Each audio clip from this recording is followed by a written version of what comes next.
مسئلہ خوب اچھی طرح سمجھ لینا چاہیے. امانت کے متعلق چند احتیاطیں ضرور پیش نظر رہنی چاہیے، ورنہ انسان خائن ہو سکتا ہے، خیانت کرنے والا. اگر امانت بغیر شرط کے ہو، کچھ وضاحت نہ ہو کہ استعمال کی اجازت ہے کہ نہیں ہے، تو اس کا مسئلہ یہ ہے کہ اگر انسان اس امانت کو استعمال کرے تو عند طلب اسے اسی وقت پیش کرنا ضروری ہے، اور یہ بہانہ قابل قبول نہیں ہوگا کہ میں نے تھوڑی دیر کے لیے استعمال کر لی تھی، انتظار کرو. ایسی صورت میں وہ دیندار ہے اسی لمحہ جس لمحے اس کا مطالبہ کیا جاتا ہے، اور اگر کوئی نقصان پہنچتا ہے اس کو تو اس نقصان کا وہ ذمہ دار ہے. سمجھ گئے ہیں؟ لیکن اگر امانت میں وہ تصرف نہیں کر رہا اور کوئی امانت رکھوا گیا ہے اور وہ چوری ہو جاتی ہے، یا ثابت ہو جائے کہ وہ چوری ہو گئی ہے، یا گھر کو نعوذ باللہ آگ لگ جاتی ہے، تو ایسی صورت میں اس امانت کا وہ دیندار نہیں رہتا.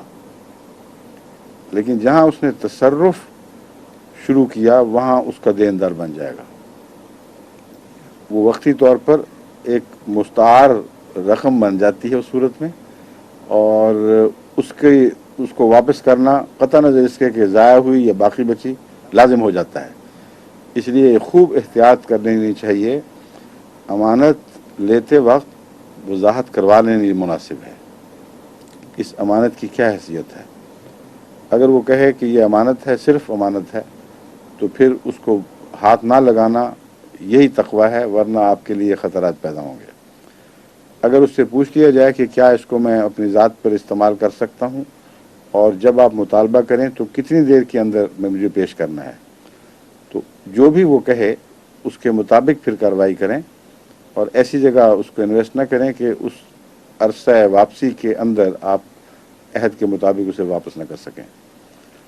اور ایسی صورت میں جیسا کہ میں نے بیان کیا ہے، اگر آپ کو وہ اجازت ہو اور نقصان پہنچتا ہے تو آپ دیندار ہوں گے. پھر امانت میں بعض دفعہ یہ شرطیں بھی لگا دی جاتی ہیں کہ تم اسے استعمال کرو، سرمایہ کاری کرو، اور منافع میں بھی شریک ہوں گا. تو ایسی صورت میں بھی نفع نقصان میں دونوں شریک ہو جاتے ہیں، اور پھر یہ نہیں کہا جا سکتا کہ میں نے چونکہ امانت رکھائی تھی اس لیے مجھے منوان وہی رقم واپس کی جائے. کیونکہ امانت میں اگر شراکت کی شرائط داخل کر دی جائیں تو اس کا مسئلہ امانت کے دائرے سے نکل کر شراکت کے مسئلے میں داخل ہو جاتا ہے.